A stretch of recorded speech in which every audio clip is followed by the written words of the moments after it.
na guys, maganda na ang pagkasangkot siya ng ating sahog na gumiling. Ayan. At luto na rin o durog na ang kamatis. Maglalagay na ako ng Knorr seasoning liquid. Maglalagay na rin ako ng Mamacita oyster. Tansya-tansya lang yan guys. Tansya-tansya lang yan. So, naglagay na ako ng paminta guys. Di ko lang napakita. Maglagay din ako ng konting, dali mo may tubig dyan! Konting asin. Mamaya na tayo mag-finalize ng timpla. So, ayan na.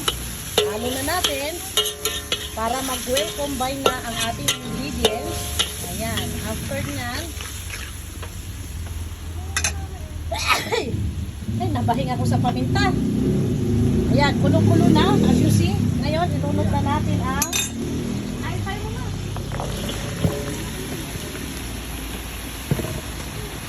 ampalaya. Guys, high fire to ha, para hindi malabsak. Ayan. Hapok lang to guys. Halo-halo lang, halo-halo. Hindi natin tatakpan guys. Hindi natin tatakpan para hindi mawala ang pagka-greenish ng ampalaya. So, magbati muna ako ito guys. I'll be back.